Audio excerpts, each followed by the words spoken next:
অন্যায় জুলুম অত্যাচার আছে সেই আগের মতন, সময়ের সাথে নাম বদলেছে শুধু স্বৈরাচারী শাসকগণ, ঠিক কিনা? অন্যায় জুলুম অত্যাচার আছে সেই আগের মতন, সময়ের সাথে নাম বদলেছে শুধু স্বৈরাচারী শাসকগণ। আজকে ফেরাউন, নমরুদ এইগুলো নামে অত্যাচার করা হচ্ছে না, আজকে পৃথিবীর মানুষকে অত্যাচার করছে নেতানিয়াহু বিনয়ামিন নামে, ঠিক কিনা? আজকে অত্যাচার করছে জো বাইডেন নামে, কথা বলেন ঠিক কিনা? আজকে অত্যাচার করছে বাংলাদেশ সহ বিশ্বের বিভিন্ন নেতা এবং মন্ত্রীদের নামে, কথা বলেন ঠিক কিনা? আগের মতোই অত্যাচারিত হচ্ছে অসহায় নারী, অসহায় শিশু অধিকার হারাচ্ছে, কিশোরীদের ধর্ষণ করা হচ্ছে, তাদের ইজ্জত সম্ভ্রম লুটে নেওয়া হচ্ছে। আগে শুধু এগুলো করেছে ফিরাউনের বাহিনী, নমরুদের বাহিনী, আজকে তারা নাম পরিবর্তন করে সারা বিশ্বে ছেয়ে আছে বিভিন্ন নামে এই অসহায় মানুষদেরকে তারা অত্যাচার করে যাচ্ছে, কথা বলেন ঠিক কিনা? আল্লাহ পাক রব্বুল আলামিন বলেছেন, ওয়ামা লাকুম লা তুকাতিলুনা ফি সাবিলিল্লাহ, মানুষের কি হলো, কেন তারা অন্যায়ের প্রতিবাদ করে না? ওয়াল মুস্তাদাফিনা মিনার রিজালি ওয়ান নিসাই ওয়াল বিলদানিল্লাযিনা ইয়াকুলুনা রাব্বানা আখরিজনা মিন হাযিহিল ক্বরিয়াতিজ যালিমি আহলুহা, যেখানে অত্যাচারে অতিষ্ঠ হয়ে কান্নায় ভেঙে পড়ছে অসহায় নারী, অসহায় শিশুরা বলছে, আল্লাহ এই জালিমের অত্যাচার থেকে আমাদেরকে বাঁচাও। এইভাবে কাকুতি করছে, মিনতি করছে আল্লাহর দরবারে, কিন্তু মানুষের কি হলো, আজকে তারা অন্যায়ের প্রতিবাদ করছে না। হে নবী, আপনি বলে দিন, ফামান জাহাদা মিনহুম বিয়াদিহি ফাহুয়া মুমিন, যে ব্যক্তি অন্যায়ের প্রতিবাদ হাত দিয়ে করবে সেই ব্যক্তি মুমিন। আপনি কোথায় আছেন? অত্যাচারে অতিষ্ঠ হয়ে আছে সারা পৃথিবী। আল্লাহ বলছেন, ওমা লাকুম লা তুকাতিলুনা ফি সাবিলিল্লাহ, মানুষের কি হলো, তারা কেন অসহায় মানুষের পক্ষে দাঁড়ায় না, অসহায় মানুষের পক্ষে কথা বলে না, অত্যাচারিতদের পাশে দাঁড়ায় না? অত্যাচারিত শিশু, কিশোর, বৃদ্ধ, নারী, কাউকে এই পৃথিবীর জালেম শাসকেরা ছাড় দিচ্ছে না।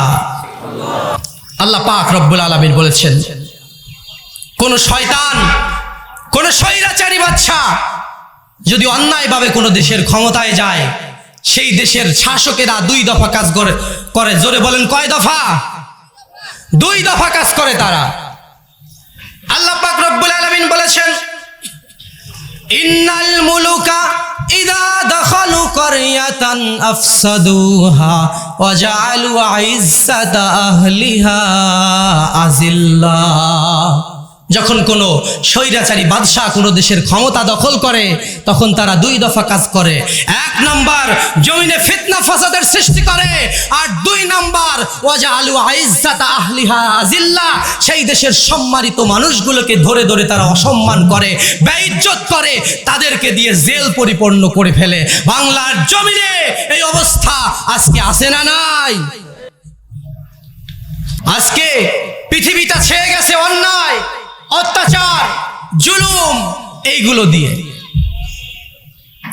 আগের মতোই অত্যাচার এই পৃথিবীতে হচ্ছে, শুধুমাত্র আগে যারা অত্যাচার করত, এখন তারা নাম বদলে অন্য নামে অত্যাচার করছে, চালিয়ে যাচ্ছে সেই নির্মমতা, সেই কষ্ট, সেই দুঃখের সাথেই জীবন অতিবাহিত করছে গরিব দুঃখী মানুষেরা। কিন্তু শুধুমাত্র আজকের শাসকরা, আজকের ক্ষমতাসীন লোকেরা নাম পরিবর্তন করেছে। সম্মানিত ভাইয়েরা, পরিপূর্ণ হয়ে গেছে এই দেশে অন্যায়, জুলুম, অত্যাচারে। আল্লাহ পাক মানুষকে বলছেন, ইয়া আইয়ুহাল ইনসান মা গররাকা বিরব্বিকাল কারীম, হে মানুষ, কি মোহে পড়ে তুমি আমার মতো এত দয়াময় আল্লাহকে ভুলে গেলে? আল্লাহর কত দয়া আপনার উপর, এটা যদি আপনি দেখতে চান, উনজুর ইলা নাফসিক, আপনি আপনার নিজের দিকে তাকান, লুক অ্যাট ইউ। আপনার নিজের দিকে তাকান, তাকিয়ে দেখুন কত সুন্দর করে আল্লাহ আপনাকে বানিয়েছেন। এরপরে আল্লাহ বলেছেন ওয়াবুদুহু আশকুরুহু ওয়া ইলাইহি তুরজাউন। আমার ইবাদত করো, আমার দাসত্ব করো, পরিশেষে আমার কাছেই তোমাদের ফিরে আসতে হবে। আমি ছাড়া যাওয়ার আর কোনো জায়গা নাই। আপনাদের আছে? আল্লাহ ছাড়া যাওয়ার কোনো জায়গা আছে আপনাদের? যারা কথা বলছেন না তাদের কি আছে? আছে জায়গা? কোনো জায়গা নাই। তার কাছেই আমাদেরকে ফিরে যেতে হবে।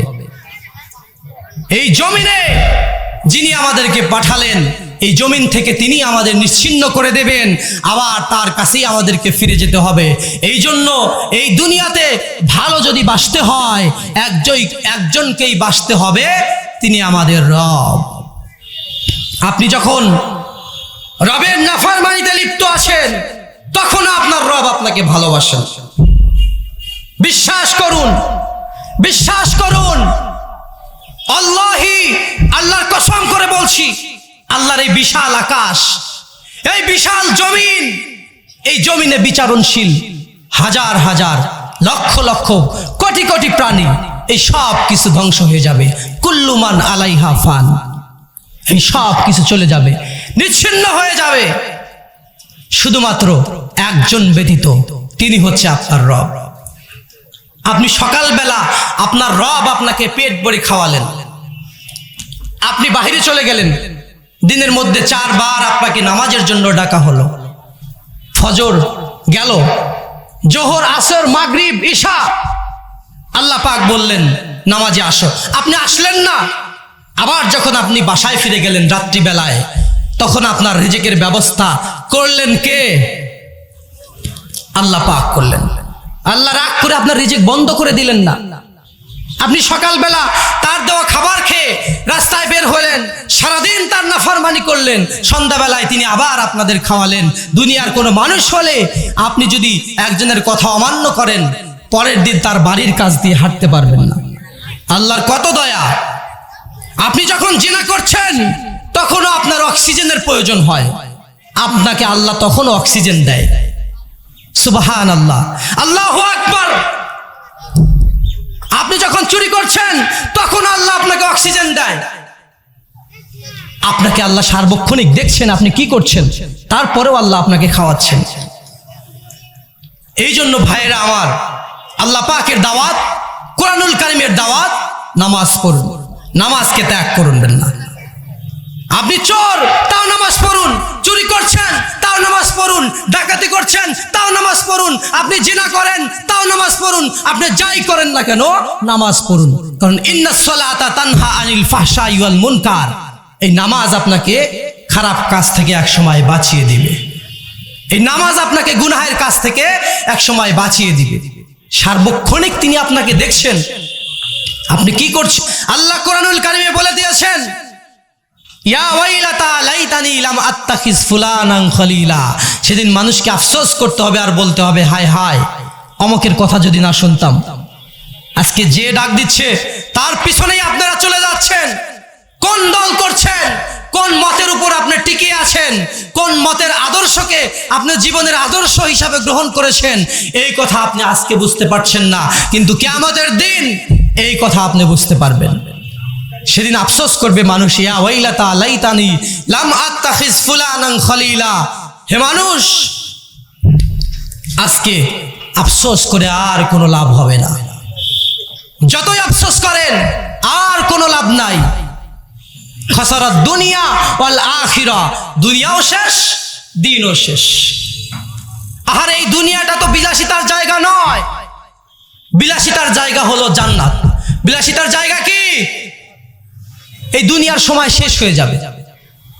ওটা কিসের যৌবন, যেই যৌবনের শেষ হয়ে যায়, কিছু বছর পরেই বৃদ্ধে চলে আসে মানুষ।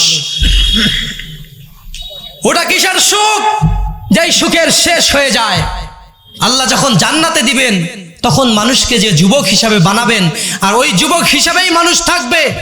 ফেরেশতারা তখন বলে দেবে ওয়া ইন্না লাকুম আন তাশাব্বু ফালা তাহরামু আবাদা, যেভাবে যুবক বানিয়ে তোমাকে জান্নাতে দিলাম এইভাবে যুবক হিসাবে এই জান্নাতে বসবাস করতে পারবে, ফালা তাহরামু আবাদা, আর কখনো বিদ্ধ হবে না। ওয়া ইন্না লাকুম আন তাহইয়াও ফালা তামুতু আবাদা, এই যে জান্নাতে প্রবেশ করালাম আর মৃত্যু এসে তোমাদেরকে কখনো ডিস্টার্ব করবে না। এই দুনিয়াতে মানুষকে ডিস্টার্ব করে সবচেয়ে বড় যে ডিস্টার্ব সেটা হলো মৃত্যু। যত সুখের মধ্যেই থাকেন মৃত্যু এসে সব এলোমেলো করে দিবে। কিন্তু আল্লাহ পাক বলেছেন জান্নাতে দিয়ে ঘোষণা করে দেওয়া হবে ওয়া ইন্না লাকুম আন তাহইয়াও ফালা তামুতু আবাদা, এই যে জান্নাতে প্রবেশ করলে আর মৃত্যু তোমাদেরকে কখনো ডিস্টার্ব করবে না। মৃত্যু নামক জিনিসটাকে জান্নাত এবং জাহান্নামের মাঝখানে নিয়ে জবাই করে দেওয়া হবে একটা খাসি আকারে। সেই খাসির গায়ে লেখা থাকবে মিম আও তা, মাউত। সেই খাসিটাকে জান্নাতের মধ্যে জবাই করে দিয়ে জান্নাতীদেরকে ঘোষণা করে দেওয়া হবে ওয়া ইন্না লাকুম আন তাহইয়াও ফালা তামুতু আবাদা, সারা জীবন জান্নাতে জীবিত থাকবে, মৃত্যু আর কখনো এসে তোমাদেরকে ডিস্টার্ব করবে না। ওই অনন্তকালের সুখ যদি আমরা পেতে চাই, এই দুনিয়ার সামান্য সুখটাকে বর্জন করতে হবে। এই দুনিয়াটা একটা পরনারীর মতো, যতই চিতাকর্ষক নয়নবিরাম হোক না কেন, মনোমুগ্ধকর হোক না কেন, কোনোদিন আপনার হবে না। দুনিয়া দুনিয়া যারা করেন, আপনি সমুদ্রের মধ্যে গিয়ে যদি এভাবে থাবা দিয়ে পানিগুলোকে বাড়িতে নিয়ে আসতে চান, খানাতহু ফুরুজুল্লাহ সাবিন, আবার আপনার আঙ্গুলের ফাঁকগুলো আপনার সাথে খেয়ানত করবে, এক ফোঁটা পানিও নিয়ে আসতে পারবেন না, সব পানি বের হয়ে যাবে আঙ্গুলের ফাঁক দিয়ে। এই দুনিয়াটাও তেমন। এই দুনিয়ার দৃষ্টান্ত একটি পরনারীর মতো, আপনি দেখে দেখে শুধু আফসোস করবেন, কোনোদিন আপনার হবে না। খামাখা দেখে তাকিয়ে থেকে আফসোস করে কোনো লাভ হবে না। এই দুনিয়াটাও ঠিক তেমন, মানুষের আঙ্গুলের ফাঁক দিয়ে বের হয়ে যাবে। সম্মানিত হাজিরিন, সময় স্বল্পতার কারণে শেষ করতে হচ্ছে আমাকে। আমার বলা বক্তব্যের মাঝে যদি কোনো ভুল হয়ে থাকে, আল্লাহ পাক যেন সেটা আমাদের চিঠিপট থেকে মুছে দেয়। আমরা সবাই পড়ি আমিন। আল্লাহ পাক যদি কোনোদিন তৌফিক দান করে আপনাদের এলাকায় আসার, ইনশাআল্লাহ আলোচনা করব। সবাই আমার জন্য দোয়া করবেন। আমি আলোচনা শুরু করেছি, অল্প কিছু সময় হলো। আল্লাহ যেন আমাকে দিয়ে কোরআনের দাওয়াত দেশ বিদেশ সব জায়গায় পৌঁছানোর তৌফিক দান করে। আপনাদের সবার জন্য আমার দোয়া থাকবে, আমার জন্য আপনারা দোয়া করবেন। আল্লাহ যেন আপনাকে এবং আপনার পরিবারকে ভালো রাখেন।